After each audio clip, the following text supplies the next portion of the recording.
Well, greetings, salutations, everybody. Welcome to Open Mic here on my YouTube channel. I am your host, John Campea. Honor and a privilege to have you guys joining me here today, as we are just a bunch of friends standing around a virtual water cooler, talking about our favorite things in the world, movies, television, a little bit of sports if you want. Hey, it is Open Mic. We can talk about all those different topics, and I'm glad that you're here today. So, without wasting any time, let's dive right into the questions today. And the first question today comes to us from Cam Wood, who writes, how important are the special effects to your movie experience? Honestly, look, the best special effects, and I worked in the special effects industry for a while, and I always said that the best special effects are the ones you don't notice, right? Those are the best ones. Now, sometimes you can get special effects that are really supposed to be in your face and you do notice them. It's like, whoa, and that's great too.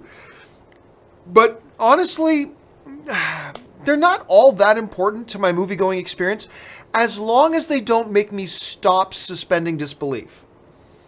And what I mean by that is, as long as a movie doesn't force me to realize, oh my God, that's a bad special effect. Like, as long as the special effects aren't brutal, it's actually not all that bad. They don't mean all that much to me. But, oh my gosh, when a really bad special effect happens, that can pull you out of a movie instantly. You don't have to have the world's greatest special effects, that's fine. But when they're really bad and they pull you out of the movie, that's unfortunate. But yeah, generally speaking, I say overall, while I am obviously a person who very much appreciates good special effects don't really determine whether I like a movie or not. They can be a pro or a con to the movie, but really overall, they don't have the power to dictate whether I liked a movie or not. Know what I'm saying? Anyway, that's just kind of the way I see it. All right, next. Disappointed from Degato1, who writes, disappointed that Mile 22 is getting bad reviews. Was really looking forward to it. You know what's funny?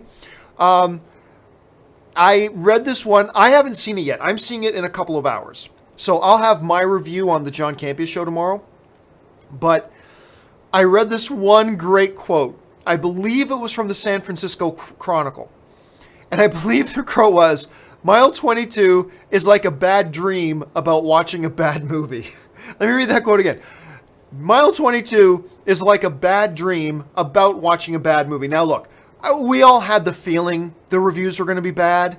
They held off the review embargo until today, basically, and the movie comes out today. Never a good sign. Never a good sign. So clearly, the studio had a feeling that people weren't going to like it, and they were trying to hide the reviews. That's fine. Now look, again, I'm not speaking to it because I haven't seen it yet. I'm going to go see it in a couple of hours, and I'll give my review tomorrow.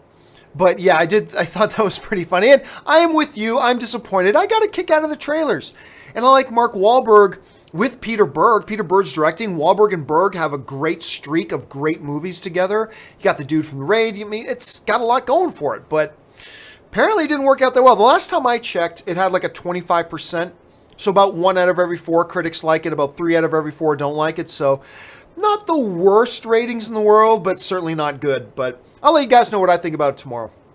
All right. ZOMG Ruler writes, is there anything the DCU does better than the MCU? Well, I mean, it depends on movie to movie, right?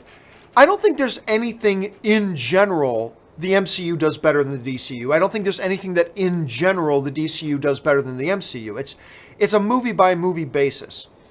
I guess if you wanted to look at some generalizations, I'll go, one of the things that I appreciate about the DC movies is they attempt within the fantastical world of superheroes, they attempt to give it a little bit more of a grounded feel.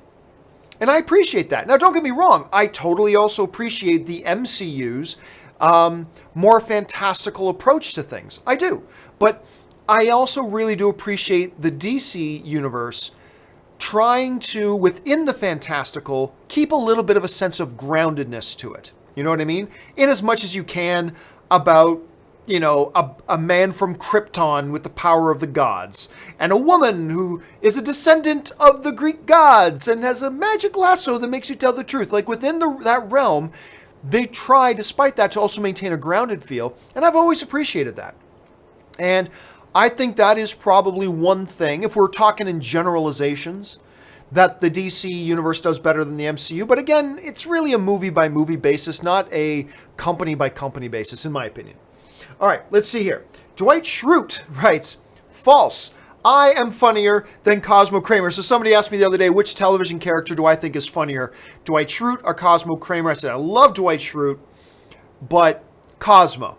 I mean, Kramer is one of the all-time funniest television characters ever.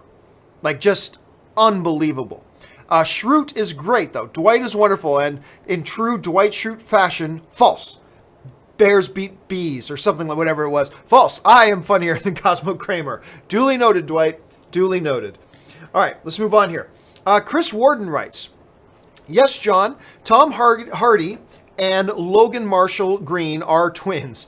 You might remember when I mentioned I saw Upgrade last month, and I didn't realize that Tom Hardy wasn't in it until the movie. Yeah, I remember that because like when I first saw the Upgrade trailer, about 1/3 of the way into it, I was still thinking, I didn't even hear about this Tom Hardy movie. And then about halfway through the trailer, I'm like, wait a minute, is that Tom Hardy? Oh my gosh, that's not Tom Hardy. And then somebody on the show the other day was mentioning like, oh my God, like Tom Hardy and Logan Marshall Green, they could pass as twins. They could totally pass as twins. If you ever did a movie with Tom Hardy and supposed to have a slightly younger brother, you gotta cast Logan Marshall Green. Instantly believable. Instantly believable. So yeah, man, I mean, that was a great observation, so I'm totally down with that. Chris follows that up with, also, I've spent the last 10 years thinking Michael Pena and Jacob Vargas from the Friday movie, Jacob Vargas, are the same guy too. Please tell me I'm not the only one. Well, if it's the same guy I'm thinking of, and I think it is, I see some similarities. Like if you were to tell me those two dudes were related, I guess I would buy it. But to the degree of like what we were just talking about with Tom Hardy and Green, I don't see it.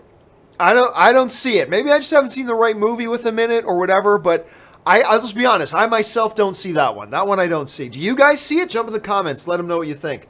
All right. Chris Bradford. I just got diagnosed with hyphal. Well, I'm guessing that's some sort of inside joke. I don't know what hyphal is, so I can't comment on it. Ritual Karate writes, thoughts on the movie Heat with De Niro and Pacino? Oh, come on, man. That's like asking, what do you think about The Godfather? It's great. Heat's a classic. And don't forget, Val Kilmer, by the way, was awesome in that movie, too. I mean, not a lot of De Niro and Pacino in scenes together. I think there's only 2 scenes in the movie where the two guys are in frame together. But, yeah, man, Heat's a magnificent movie. It's gritty. It's very violent. But the violence is not violence to just for the sake of violence. The brilliance about the violence in Heat is the violence is there to serve the tension. Violence drives the narrative. It's not just gratuitous violence for the sake of gratuitous violence. There's narrative purpose to everything in that movie. And a whole lot of, oh my God, what are they going to do moments in that movie too. I mean, if you guys haven't seen, I'm sure you've all heard of Heat. If you have not watched Heat, follow Richard's lead here and make sure you watch Heat. It's a magnificent masterpiece of a movie. Definitely got to check it out. Let's see. Phi Nguyen writes, do you like comedies where the protagonist has a missed opportunity? Example, Dumb and Dumber, they don't get on the bus. That kind of humor frustrates me. Oh, dude, like, the protagonist missing an opportunity is in every movie. I think the protagonist missing an opportunity is a common plot device that every comedy and drama and action film and everything at some way, in some form, that happens. These stumbling blocks and missed opportunities and chances and roadblocks in the way of our heroes on their hero journey, that's a standard thing. And, you know, as far as that humor frustrates you, it all depends on the joke. I'm sure there are some missed opportunity humor moments that don't work and some missed opportunity humor moments that are great. Missed opportunity jokes are not good or bad in and of themselves. It's all depend on how they're executed. It's all depend on how well they're done. It's all depends on how well they set it up and how they trigger within that scene itself, right? They are agnostic when it comes to whether they're funny or not. They're agnostic. It all depends on the individual joke. But yeah, man, don't make no mistake. When you really sit down and look at just about any movie, you will find that trope in just about any movie. And sometimes it works and sometimes it doesn't. Depends on movie to movie, moment to moment, joke by joke. At least that's how I see it. All right. Thunder Knight 19 writes, why is sex in movies and TV shows seen as more taboo than violence by the MPAA? Well, it depends on the violence, right? It depends on the violence. Because you can't just say violence and think you know what they're talking about. Violence can also be taking a pair of pliers, gouging them into a guy's eye sockets and ripping out his eyes with it. That's both violence, but they're not the same thing, right? So some violence, the MPAA is like, cool. Some violence, not so cool. There's some sex stuff you can do that it's like, okay, cool. But then there's sex stuff you can do that's more graphic. It's like, okay, that's not cool. So it really all depends. I think also what it comes down to is the vast majority of parents are more, okay, look, we all watched Roadrunner and Coyote. That's filled with violence, but we've been conditioned to that, right? We grow up with that. We are conditioned to a certain level of violence.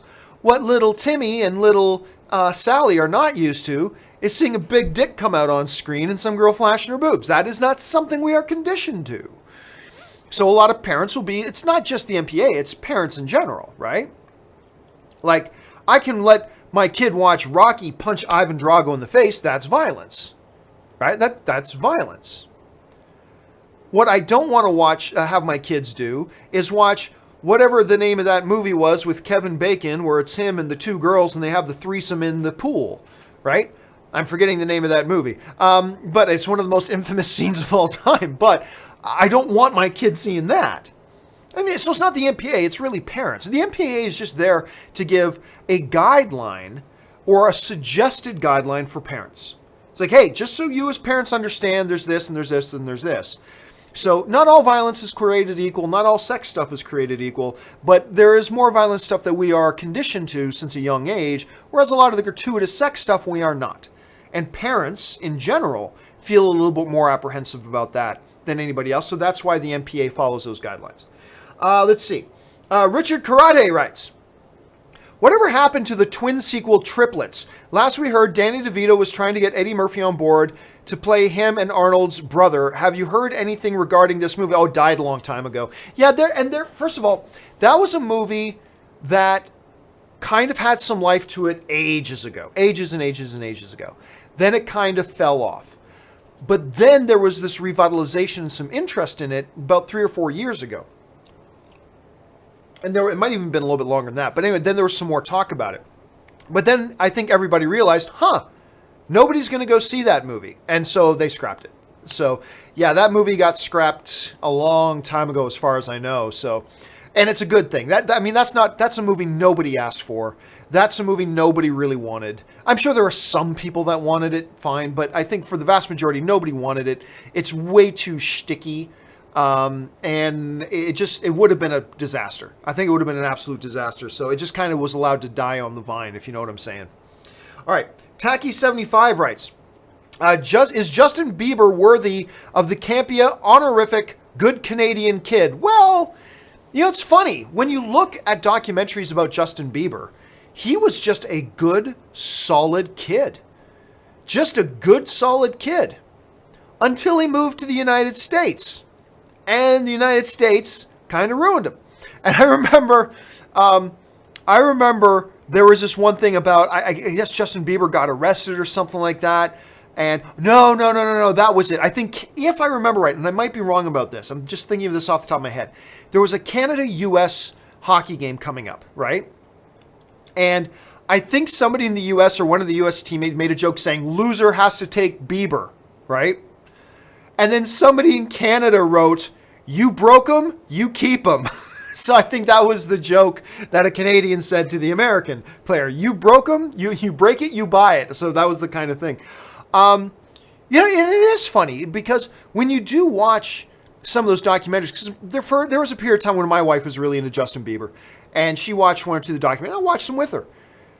And he was, like, honestly, just a good, seriously good Canadian kid. Just a good-hearted, bright-eyed, whimsical kid. And then something happened to him. I guess stardom will do that to you. Something happened to him and he started getting in trouble. Now, recently it seems like he's trying to turn that around, which is great. But yeah, it's you break him, you buy him sort of thing. So there you go. All right, let's see. Richard Karate follows up with, your thoughts on the Johnny English movies and Roman, I think you mean Rowan, Atkinson as a comedic actor, and your thoughts on Johnny English 3 trailer. Can't wait for this movie. I like Johnny English 1 and 2 very much. Rowan, I mean, obviously everybody loves the Mr. Bean stuff. He was in Hot Shots Part 2, and I loved him in that. I will say, I think the Johnny English 3 trailer is awful. I think it's terrible. You tell me a Johnny English 3 is coming, my enthusiasm level's here. I watched the trailer, and my enthusiasm went down to here. Honestly, I thought the trailer was brutal. Like, I found Johnny English 1 and 2 quick and witty and fun and all that kind of stuff. Oh my God, that Johnny English 3 trailer was tired and pathetic and painful to watch. Now, we have seen many good trailers to bad movies. All right, we have seen many good trailers to bad movies, and we have seen bad trailers to great movies. Right? Like Edge of Tomorrow, terrible trailer, great movie. John Carter of Mars, terrible trailers, great movie. On and on. We've seen lots of them. So Johnny English 3 might be great, and I'm keeping my fingers crossed that it'll be great. But yeah, as a big fan of Johnny English 1 and 2, I gotta say I did not like the trailer for Johnny English 3 at all. It has lowered my expectations. It's lowered my excitement. So here's hoping the movie itself turns it around. Let's see. Curtis Lopez writes, I just got to know, how did you survive that Collider Heroes episode with Adi Shankar? That was brutal. Because I remember it was just Adi and Schnepp and me. It was just the three of us. And we thought this was going to be great, right? This is going to be great. Wow. And if you watch that episode, you will see both Schnepp and myself desperately trying to get this guy kicked into gear and desperately trying to cover this guy's energy black hole-ishness. Like, it was just brutal. And I thought Schnepp handled it beautifully. I tried my best to get something to go, but there was just no surviving it. It was just brutal. It was just brutal. And it's too bad because he was actually quite a nice guy. When we were talking beforehand and afterhand, he was actually quite a nice guy, but for whatever reason, it was just not happening for him that day. Not at all. Richard Karate follows up again with some DC shows being in the Arrowverse crossover, like Arrow, Flash, Supergirl, and do you think we could get a live-action Batman Beyond show that is in the Arrowverse? First of all, no. Second of all, even if you want to do Batman Beyond is supposed to be set about 30 or 40 years in the future. So that kind of kills that. But the main point is nobody wants Batman Beyond. There's a few people who remember the cartoon, but none of the general movie-going audience does not want Batman Beyond. Terry who? Ask 1,000 movie fans, who's Batman? Almost every single one of them is going to say Bruce Wayne. Bruce Wayne is Batman. Batman is Bruce Wayne. There have been times when other people have put on Batman's mask and called themselves Batman, whether it was Azrael, but Azrael was never Batman. He called himself Batman. He wore the Batman outfit, but he wasn't Batman. Azrael was Batman for a while. Dick Grayson was Batman for a while. He wasn't Batman. He's Dick Grayson. But he wore the mask, whatever. Terry McGinnis is not Batman. He can put on the Batman mask and call himself Batman, but he's not Batman. Batman is Bruce Wayne. Bruce Wayne is Batman. That's it. And to the movie-going audience, that's all that cares. And to the television audience, that's all that cares. So no, you will not see Batman Beyond, because even if they were crazy enough to do that, Batman Beyond is supposed to be like 30 or 40 years in the future, so that doesn't quite fit in with the Arrowverse. So there's that. Rose Ryan just sends in a really nice super chat. Thank you so much, Rose. I really appreciate that. And by the way, guys, thank you to all of you guys. Because when you participate with the super chats on these shows, you're not just supporting the show by providing the questions and the topics that we talk about, you're also supporting this channel. So thank you to all you guys who participate in this, because you keep this show alive, and you keep the channel alive, and you keep Fact Checker Jonathan having a job, and you keep Ray having a job, and you keep me having a job. So thank you to all of you for that. And Rose, thank you a lot. That's really nice you just to send that in to support the channel. I appreciate that very much. Rodney Hurd writes, here are 3 rules to follow. 1, never underestimate your opponent. Expect the unexpected. 2, take it outside. Oh, we're talking Roadhouse. Take it outside. Never start anything inside. And of course, the third, we know where the third rule's going. Be nice. When they do this, be nice. When do we stop being nice? I'll tell you when we're going to stop being nice. That's great movie, Roadhouse, easily Patrick Swayze's all-time best movie. Anybody who's not seen Roadhouse, you got to watch Roadhouse. Okay. Good quote, Rodney. I like that. Curtis Lopez writes, People stop trying to make Batman Beyond happen. It's not going to happen. A little bit of Mean Girls right there, right? Stop trying to make that happen. It's not happening. Stop trying to make Batman Beyond happening. It's not happening. Thanks for throwing that in, Curtis. By the way, no disrespect on anybody who does like Batman Beyond. If you like Batman Beyond, that's awesome. Nothing wrong with that. I'm just saying you have to acknowledge the vast majority of the movie-going audience has no interest in it. They're interested in Bruce Wayne Batman. And Batman is Bruce Wayne. That's all I'm saying. I'm not casting any shade on Batman Beyond, not casting any shade on anybody who likes Batman Beyond. That's awesome if you love it. But, yeah, I mean, it just is what it is. Rodney Hurd writes, tonight's forecast, of course, a freeze is coming. Thank you so much. What would a show be without one of those quotes? All right, let's keep things rolling here. Next up comes to us from Kal-El, who writes, Hey, John, I love the Hero Show with you and Rob, right now just called Campea and Burnett. Very fun show, great chemistry and flow. I think Tom Cruise would help put the DCU on the map. Be a Robert Downey Jr. I don't know about that. I mean, look, the DCU's already on the map, right? It's on the map. It's not like the movies make $100 million. They all make like $500 million or more dollars, right? So they're on the map. Make no mistake. Tom Cruise, like he's in his mid-50s now. I believe he's in his mid-50s. Let me just double check here. Tom Cruise, age 56. So Tom Cruise is 56 years old. So I still think he's clearly still got some good years. Good action film hero years. For sure. But I don't know that he can go 10 years like Robert Downey Jr.'s gone 10 years now, right? Starting at 56. So I believe he's still got a couple in him, but I don't know about that. And again, it's not like the DCU is just starting. Now, if they rebooted the DC and you want to come out of the gates with a Green Lantern movie starring Tom Cruise, great way to start. It doesn't guarantee anything. Remember, Universal tried kickstarting their monster universe with The Mummy starring Tom Cruise. That didn't quite work out. So it's no guarantee, but it's a good step in the right direction. It would be a good step. It would be good progress, but as of right now, I think the DCU's already on the map. Do I think Tom Cruise would be a good addition to the DC universe? Absolutely. Absolutely, he would be a good addition. He's proven with Fallout that he still has it. He's still a great action movie lead. Absolutely he is. And I think he'd be a great addition. I don't believe any of the rumors are true, but if they were, I think it would be a great addition. I really do. All right. Let's move on here. Paul writes, if they do an Obi-Wan movie without Ewan McGregor, it only makes sense if it takes place before episode 1. I hope they do a movie with him in between 3 and 4. It totally makes sense if they switch actors too in between 3 and 4. It totally still makes sense. Ewan McGregor is not Alec Guinness.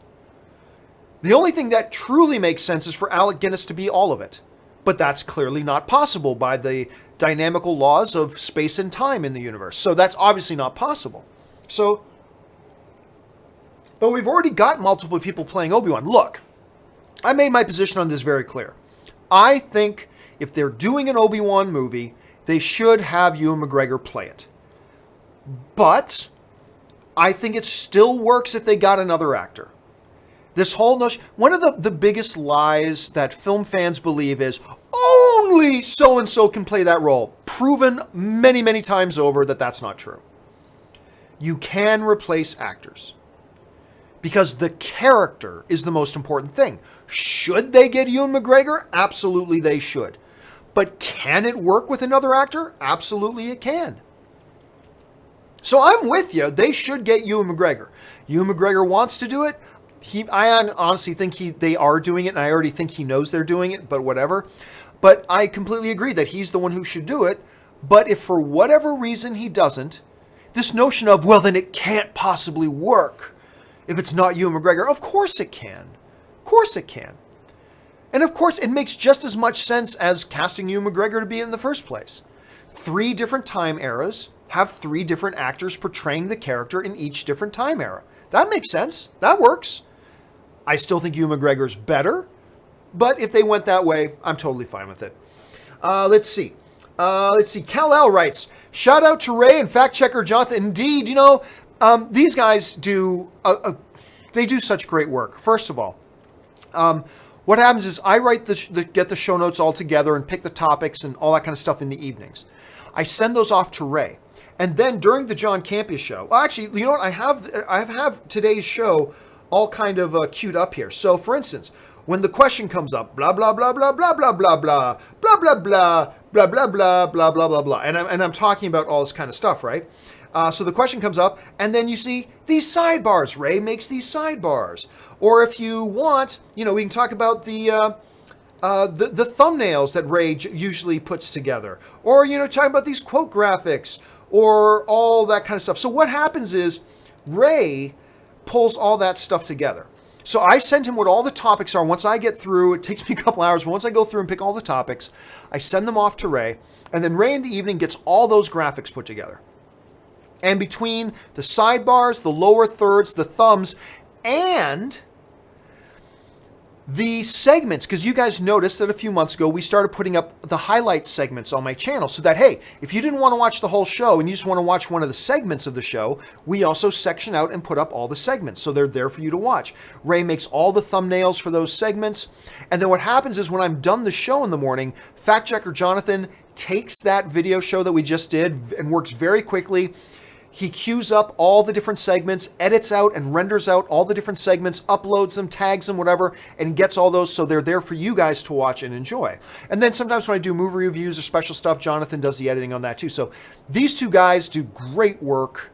I was very lucky to be able to get them both to work with me on this. And so while this is a one-man show in here and I have to do everything myself, there's stuff done outside of the shows that Ray and Jonathan both do so well. And I'm so grateful to have them working with me. And thank you for giving them a shout out, man. I appreciate that. Okay, let's see. Alexander Helmer writes, Jerry Maguire is my favorite Tom Cruise film. That's a good one. That's a good one. Jerry Maguire's a really good one. Again, not my favorite. But that's definitely a sharp one. Help me help you. Or you had me at hello, whatever. Actually, you know what? Really, not enough people talk about Jerry Maguire. I'm guilty of that too. Not enough people talk about Jerry Maguire. It's a really solid movie. Good observation. Alexander Helmer also follows it up with, what's a movie that you love that Anne doesn't? Okay, so Anne, my wife. Well, I've talked about this before, but it's true. Probably my favorite horror film of the last 10 years. Now, my all-time favorite horror film is American Werewolf in London.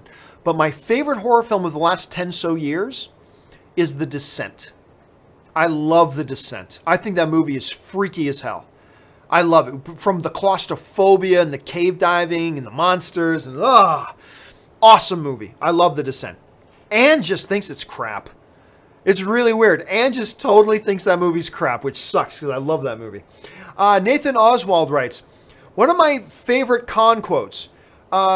You are in a position to demand nothing, sir. I, on the other hand, am in a position to grant nothing. So many great lines. With my last breath, I spit on thee. So many great lines in that con movie. Easily the best Star Trek movie of all time. Is there any debate about that? I'm just curious. Honestly, most of the times when I talk to people, it's just clearly understood. Oh yeah, well, Wrath of Khan is the greatest Star Trek movie of all time. It's just, everybody knows that. But honestly, is there any debate on that? Are there people with other thoughts on that? Hey, Star Trek Undiscovered Country was great.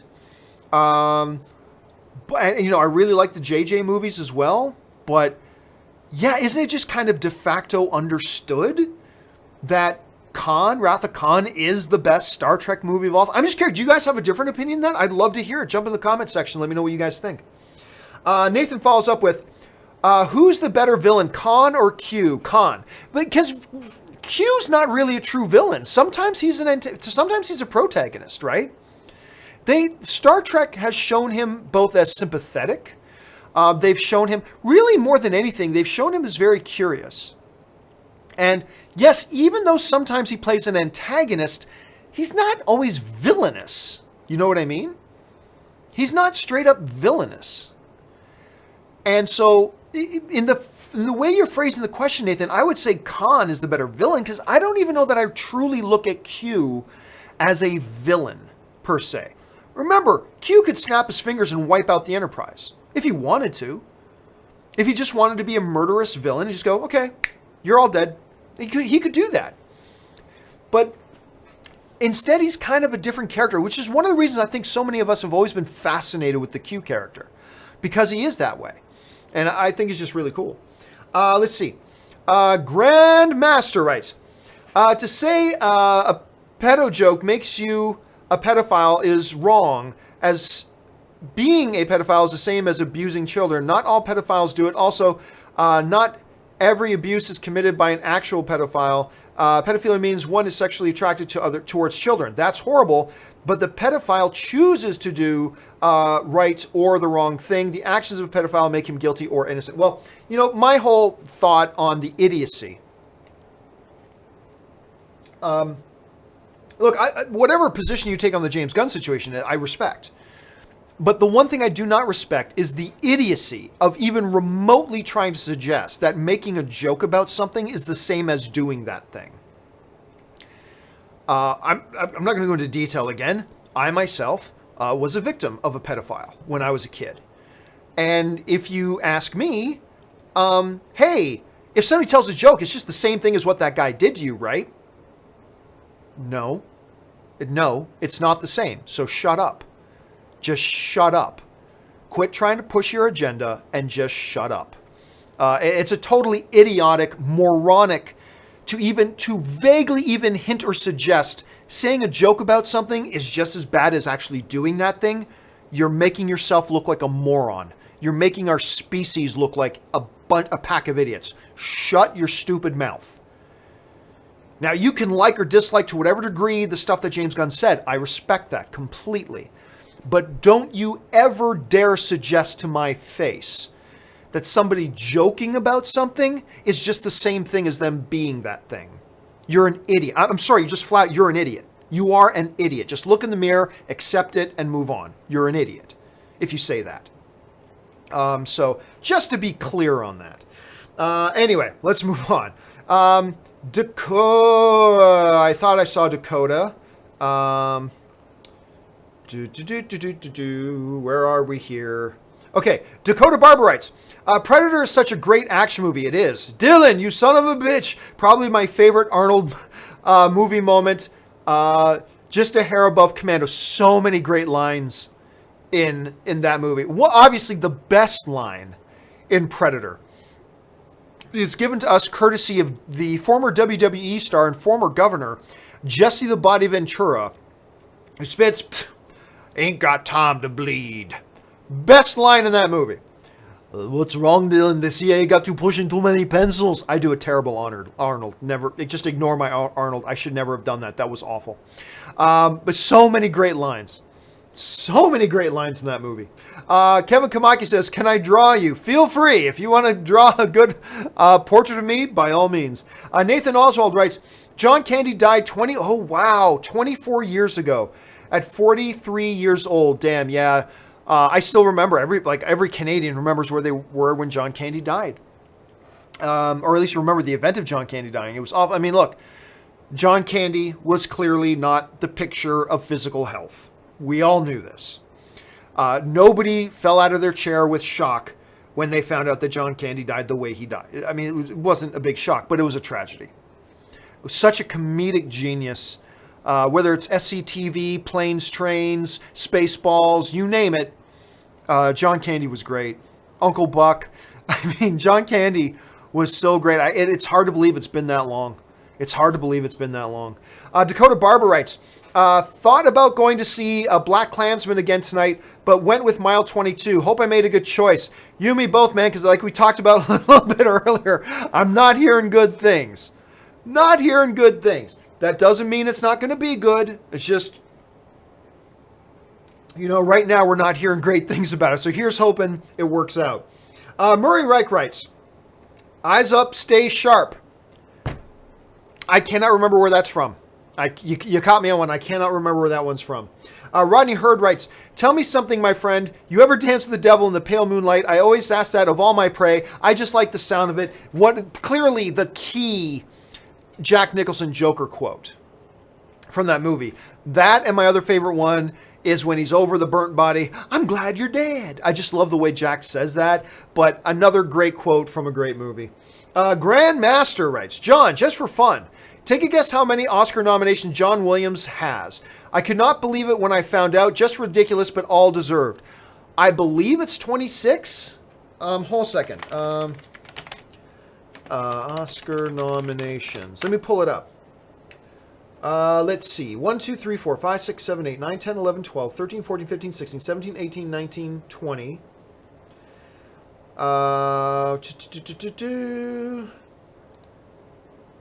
21, 22, 23, 24, 25, 26, 27, 28, 29, 30, 31, 32, 33, 34, 35, 36, 37. Shut up. Seriously? I thought I heard it was like... Sorry, I got to pull this up just to see what I'm getting into here. Okay. Number of Academy Award nominations. What? What? Okay. Let me just count these off. 1, 2, 3, 4, 5, 6, 7, 8, 9, 10, 11, 12, 13, 14, 15, 16, 17, 18, 19, 20, 21, 22, 23, 24, 25, 26, 27, 28, 29, 30, 31, 32, 33, 34, 35, 36, 37. I was off by 11. John Williams and his boring 37 Academy Award nominations. Dear heavens, that's nuts. I don't know why I had it in my head. It was 26. I was off by 11. That's crazy.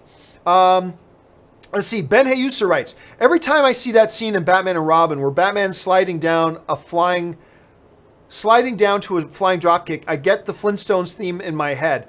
I don't even remember the scene, man.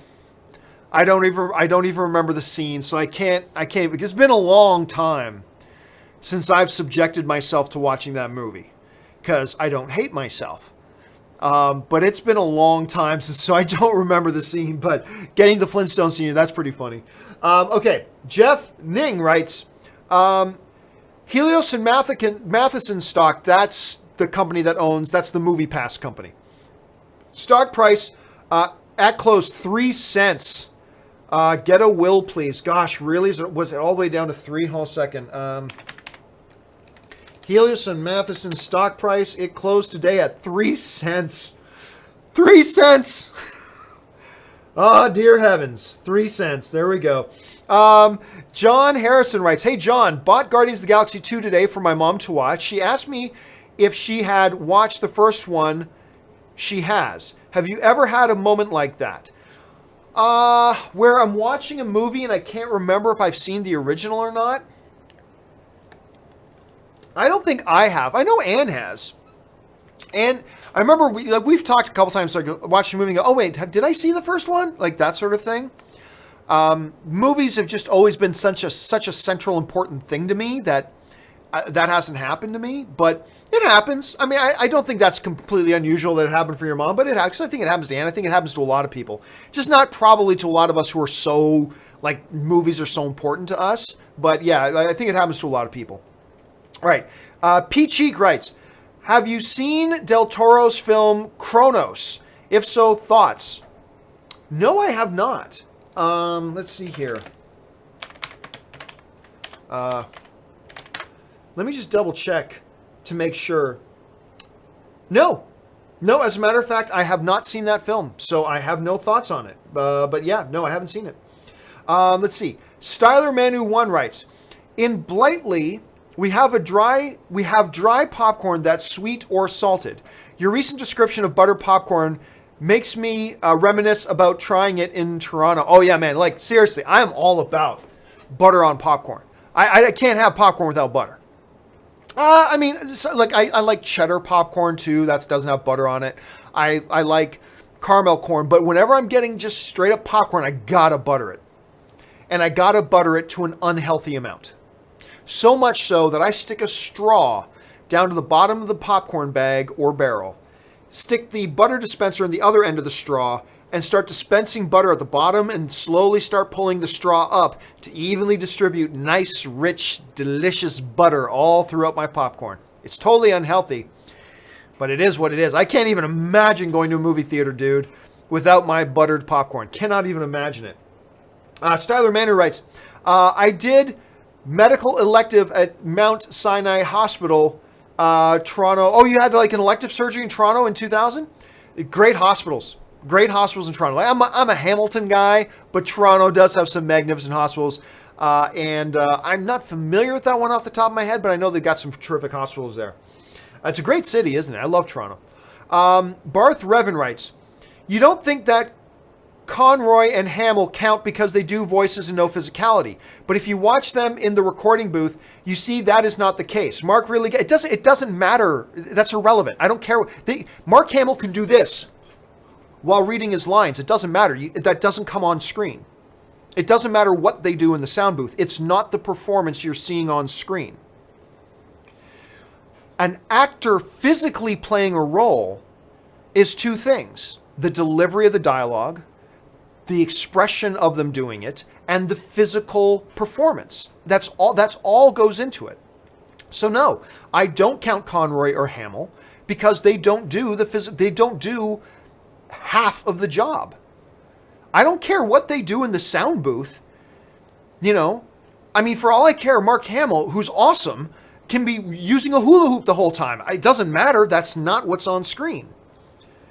The physical aspect of the performance is half of the performance, not just the voice. You can't take out half of the performance and then say, oh, he's just as much a performer of that character as a guy who does both the vocals and the physical performance. You can't put them on the same level. They're different. It's different. I'm not undervaluing at all the Mark Hamill Joker or the Conroy Batman. Not at all. They're great. They're iconic. But don't try to put them in the same category as Heath Ledger, who physically brought that character to life. You know, don't put them in the same categories of Ben Affleck, who physically brought it to life. You can't compare the two. They're different things. It doesn't matter unless they're recording them in the booth and putting motion sensors on them and they're actually doing the mocap for the animated characters. Unless they're doing that, which they weren't, then they're not giving half of the performance. You're taking away 50% of it. So that's why, to me, you can't put them on the same level. You cannot compare them. You cannot compare what a voice actor does in a recording booth to what an actual physical actor does, who's giving both the vocal and the physical expression and the physical manifestation of the character, because that's all part of the overall performance. In the vocal booth, you're just doing half of it. I'm not saying it's an easy half, but it's only half, nonetheless. So yeah, they're not the same things. Absolutely, I just don't see that. I mean, you may look at it different, and I respect that. But to me, you cannot even pretend to compare them. That's just my opinion, at any rate. And your opinion is no less valid than mine.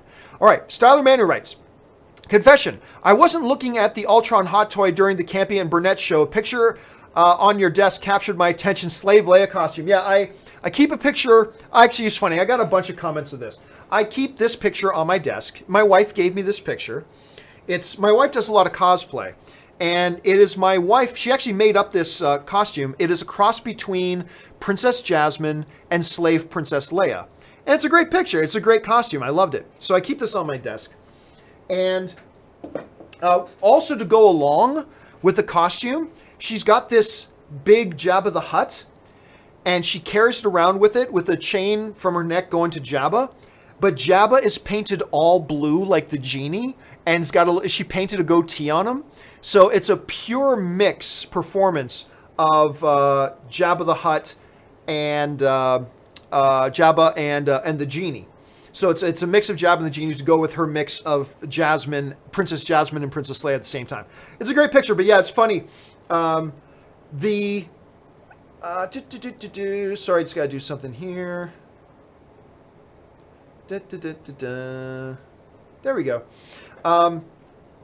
It's a great mishmash. So her and Kaori will often do like a bunch of cosplay and they'll often mix match different characters and stuff. And so it's funny because when I was putting the camera on the Ultron, through Ultron's legs, a bunch of people caught the picture on my desk and say, "Who's that?" Well, that's my wife Ann. So that's who that was. Carell VDW writes, random question: what's your opinion on 2008's In Bruges? Oh, I love In Bruges. Brendan Gleeson, Colin Farrell. It's a great movie. It's an underappreciated movie. I love that flick. It's one of those flicks that whenever somebody says to me, I don't know if Colin Farrell's that good of an actor, watch In Bruges. Watch In Bruges and watch Saving Mr. Banks, a movie that Colin Farrell is in with Tom Hanks, and Colin Farrell steals the movie. He's a great actor. But if you really want to see just how good he is, watch Saving Mr. Banks, which he should have gotten an Academy Award nomination for. Colin Farrell absolutely should have gotten an Academy Award nomination for Best Supporting Actor for Saving Mr. Banks. But also make sure you check out In Bruges. It's fantastic. And again, Brendan Gleeson, who is the father of Donald Gleeson, of Donald Gleeson, who is, of course, General Hux in the new Star Wars films. But Brendan Gleeson is one of my favorite characters. He's always good in everything he's in. Let's see. Julius Goodwin writes, I like Stewart as Green Lantern, not Jordan. You? Nope. Hal Jordan to me is Green Lantern. Hal Jordan is the quintessential Green Lantern. There were Green Lanterns before Hal Jordan. There have been Green Lanterns after him. Stewart, Guy Gardner, Kyle Rayner. There are a whole bunch of Green Lanterns. But Hal Jordan is the quintessential Green Lantern. He is the Green Lantern. And don't get me wrong, I love Stewart, I love Rayner, I love Guy Gardner, all that stuff. But to me, Hal Jordan is Green Lantern. There are other guys who come along who can be Green Lantern Jr., but to me, Hal Jordan's Green Lantern. Now, other people feel differently, and that's cool. That's fine. But if you're asking me, to me, it's Hal Jordan. Styler Manu writes, the Oscars has become an advert for movies that might otherwise go unnoticed, just like the film festivals. That also meant it's failing to reflect the zeitgeist. How would you approach this issue?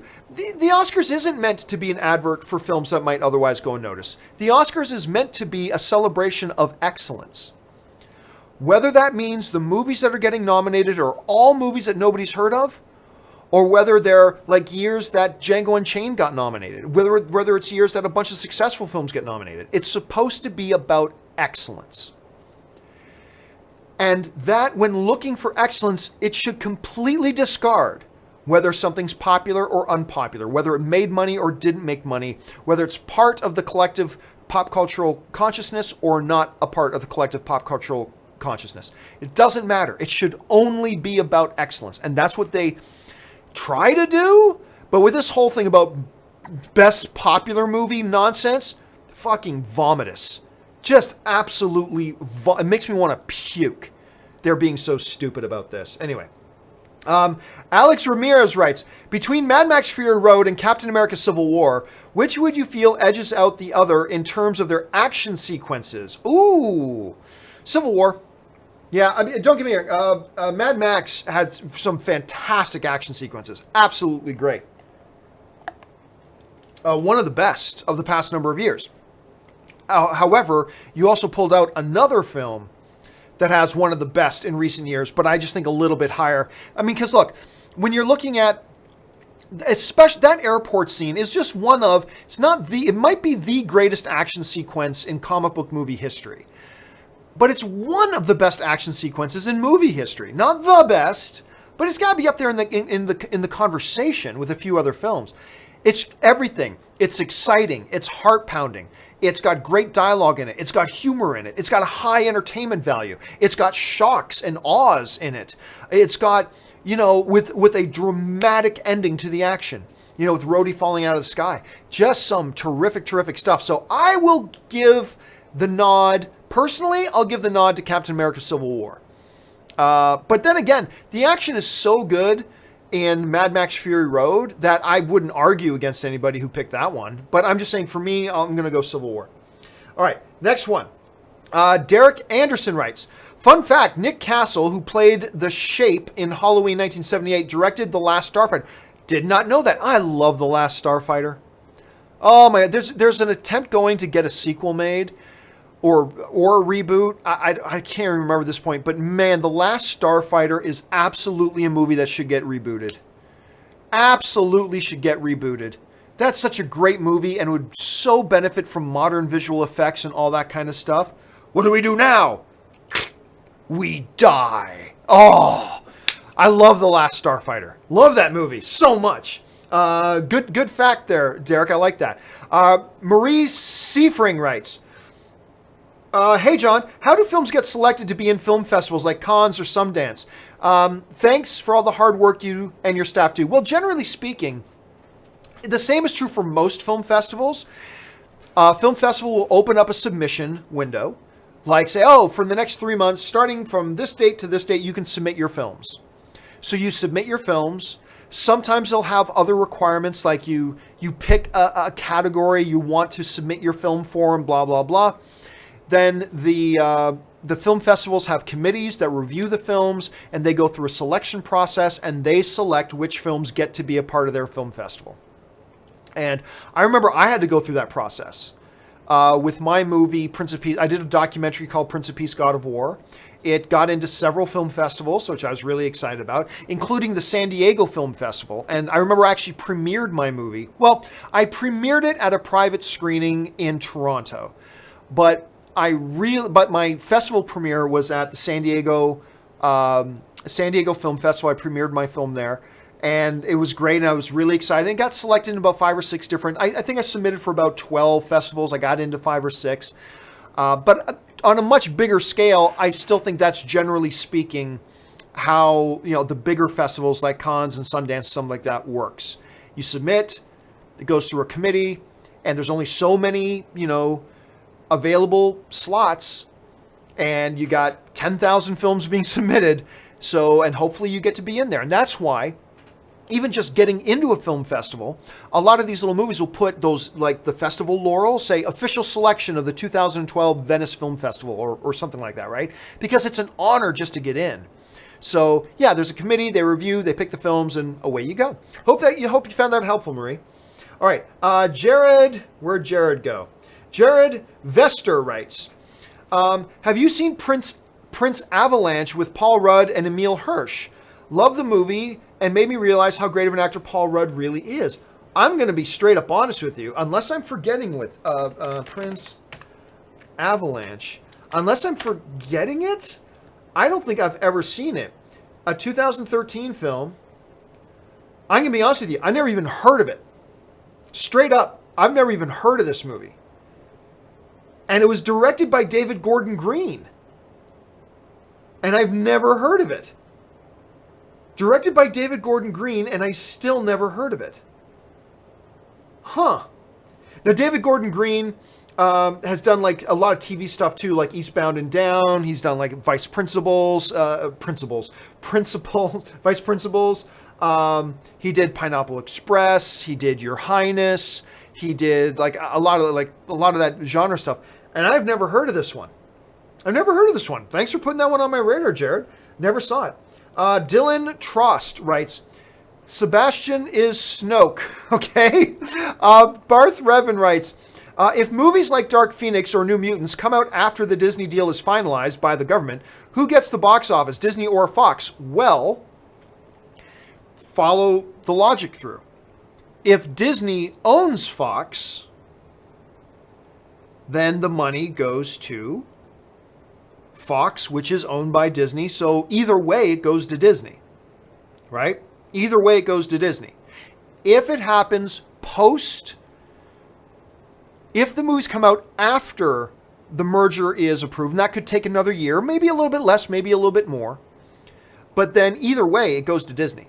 If it goes to Fox, well, Disney owns Fox, so it's going to Disney. If it goes to Disney, then it goes to Disney. So either way, it goes to Disney, one way or the other. Roy L. writes, hey, John, has any of the other actors in the Expendables series come to the defense of Terry Crews in that whole harassment situation? I don't think so, but who's needed to come to his defense? Nobody's been attacking him. I mean, Terry Crews came out and made a statement, and I don't think anybody else wants to get involved, but it's not like Terry Crews is being attacked or anything. I haven't heard of any others coming to his defense, but I don't think anybody's needed to come to his defense. He's not accused of anything. You know, Terry Crews isn't being accused of anything, so nobody needs to come to his defense, per se. So nobody has, but I don't think anything of that, because I wouldn't expect anybody would need to on any level. All right, let's see here. Danzig 1979 writes, do you think Sean Gunn could direct Guardians of the Galaxy Volume 3? No, I don't know why they would do that. Let me just double check here. But I don't think Sean Gunn has any directing experience.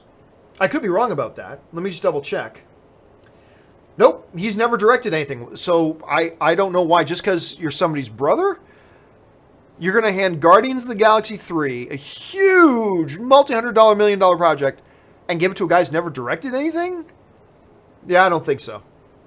I honestly, I think that's probably a possibility of zero. That would be my guess, possibility of zero. Let's see. Grandmaster writes, Dear heavens, John, you are completely wrong about the number of Oscar nominations of John Williams. He had 51. Only one human did have more. Walt Disney. Look it up in Wiki. Okay, I don't know. I was just on IMDb. I went to his awards page, and it listed 37. It listed 37. So, unless IMDb is missing a bunch, I'm not sure. I'll take IMDb over Wikipedia, but there could be a discrepancy there, so I'll check that out. Let's see. John Harrison writes, whatever happened to the all-female Expendables movie? Did it die out? Yeah, it seems like it. It sounded like there was some momentum. I can't help but wonder if the fact that a few other projects got rolling, like the all-female Ghostbusters, the all-female Ocean's 11, I just wonder if that made them lose their momentum. Or if they just thought, you know what, it wasn't such a hot idea to begin with, and they backed off of it. I really don't know. But now that you bring it up, I got to say, I've heard nothing about it in a couple of years, right? Maybe it hasn't been that long, but it feels like that long. So, good observation. Yeah, I haven't heard anything about it in a long time. Anthony J. Lee writes, thoughts on the new Flash suit? Toxic fandom added again with the body shaming on the leaked set photo. True to what you say, never trust set photos. Oh, I haven't seen a set photo. I just saw the new costume in a poster. I don't think he was wearing it, though, or maybe he was. I'll be honest with you. When I just glanced at it, I didn't see how it looked much different. I didn't see how it looked much different when I saw it. Let me just take a look here. Flash costume season. Is this season 5 we're going to, or season 4? I think season 5. Season 5. Let's see here. Flash costume season 5.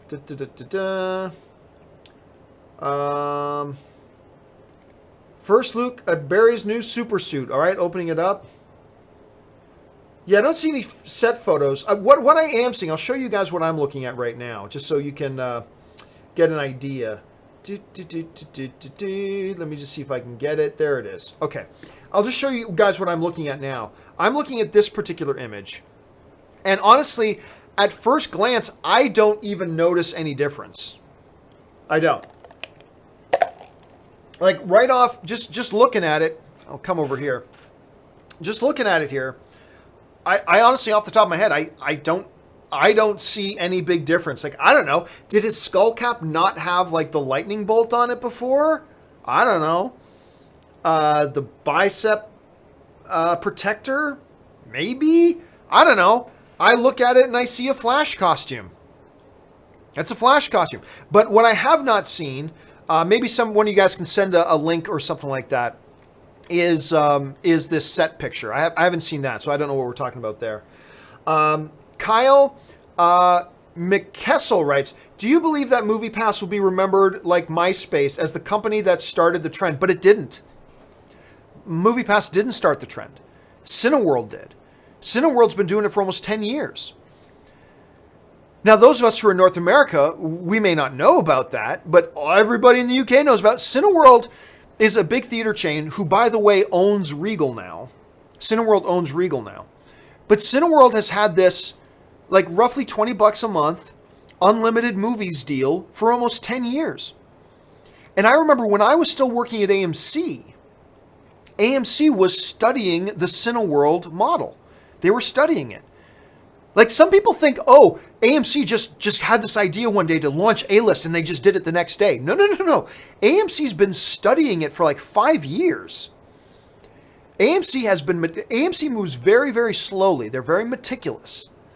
You know, before they make a decision, they put like a year of contemplation into it. In this case, like 5 years. So MoviePass did nothing. MoviePass did not start anything. MoviePass started no trend. This is something that Cineworld has been doing for almost 10 years. And all of our fellow film fans in the UK have constantly been mocking us over here because we never had anything like it. And they had this amazing deal over there that we would always be so envious of. But yeah, no. And if anybody does try to remember them as starting the trend, you should correct them because they did not start this trend. They simply copied what Cineworld was doing. That's all MoviePass did. They tried some different things, for sure. But it's Cineworld is the one who really got this ball rolling. Let's see. Last 2 questions of the day, because we're already gone over an hour. David Goldstein writes, over under 40% that Thor is part of Phase 4. Ooh. That's a good question. That is a good question. I will take the under on 40%. 40 is still kind of high. 40 is still kind of high. I think it's a very valid possibility that Thor is still around for Phase 4. But 40 is a high number. If you put it at 30, I would have a tougher time, but I'm going to take the under on 40%. I'll take the under on 40%. Nathan Oswald writes, Michael Sheen and Simon Pegg look like twins. It really all depends. If you catch them both in the right light, there are some similarities. I don't know that I see it, though. I mean, certainly not like Hardy and Green. Like that's a completely different thing. But yeah, I guess there are some similarities. Last question of the day. David Goldstein just kind of slipped this in there. What did you think of Mission Impossible 6? I was asked that for my last 3 shows, but I'll say it again anyway. I enjoyed it. I thought it was really solid. It is my second favorite Mission Impossible movie. I still think the best Mission Impossible movie is Ghost Protocol. I think that was a more solid movie, but at first I thought maybe Fallout was my third favorite Mission Impossible movie, but the more I've thought about it and I saw it again, I'm like, no, it's my second favorite. I think I put it ahead of Rogue Nation, and I like Rogue Nation quite a bit. So yeah, I thought it was a really solid film. I enjoyed it very, very much, and it showed once again that Tom Cruise, he's still got it. He still absolutely has it.